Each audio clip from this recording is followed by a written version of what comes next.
Hello everyone. So during the CTAB conference on April the 22nd, 2021, the Minister of State for Budget and National Planning, Mr. Clem Agba, laid out some responses of the federal government to the COVID-19 pandemic as well as the Economic Sustainability Plan. Here is our response.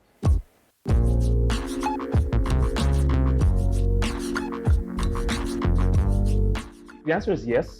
Unfortunately, there are several portals in which information is being disseminated. And to a very large extent, this creates an overlap of information and creates further difficulties with verification. So you have the Open Treasury portal, you have NACOPO's portal, the Bureau of Public Procurement as well has its own portal. And the important thing is triangulating this data to make sure they all tally. But because a lot of it is in non-machine readable formats, it makes analysis very, very difficult. Some of the information on some of the sites, for example, the Open Treasury portal is missing. Some of the links are dead. So you can't in good faith say that these figures are verifiable because there's no way for you to confirm them.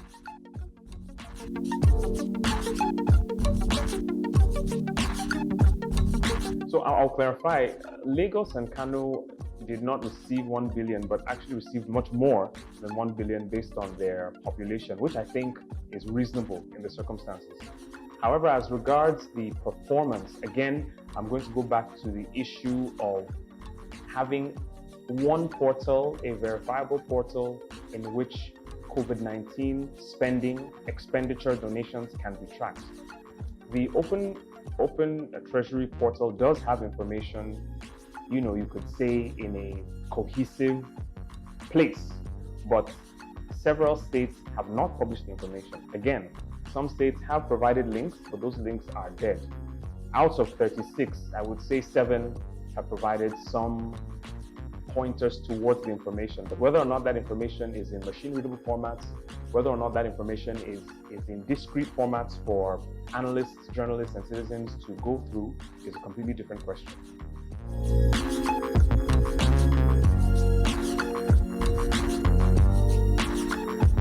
So the idea is to trace how much has been given out, what amount of relief materials have been given out, and who has received them. And it's worrisome that the federal government has claimed to have spent a lot, but is unable to show us just whom have received these relief materials. It's been a proposal from BudgIT that the federal government perhaps come up with some sort of unique identifier, perhaps a BVN, through which these monies at least can be tracked, instead of distributing them to individuals and having them further pass them on to other individuals. There's a gap, there's a break in the transparency line, and this makes tracking extremely difficult. This makes it more opaque than transparent.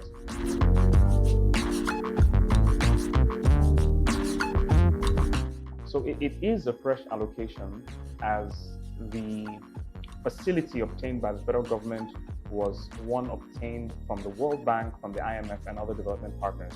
So you could call this an extra budgetary allocation, but it still does need to follow the prescribed patterns of transparency, accountability, and openness.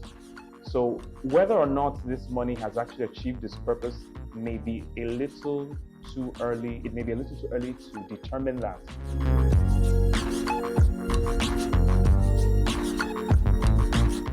I would say the federal government really does need to do better in terms of implementation, in terms of measurement, and providing ample, trusted third-party verification for the things it does.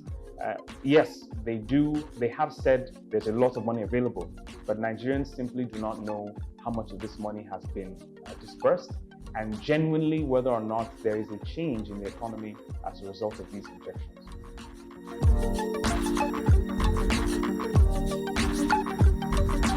For inflation, for example, these are indicators that are measured monthly by the NBS. I am not aware of just how much the interventions have helped with a reduction in food prices. because of the irregularity in rain and metrics for what amounts to post-harvest, bountiful post-harvest crop or not. But I will say that a lot of these measurements rely on a proper monitoring and evaluation framework. And if the federal government doesn't show us just how effective these programs have been, there's no way for third-party evaluators to assess whether they're true or not.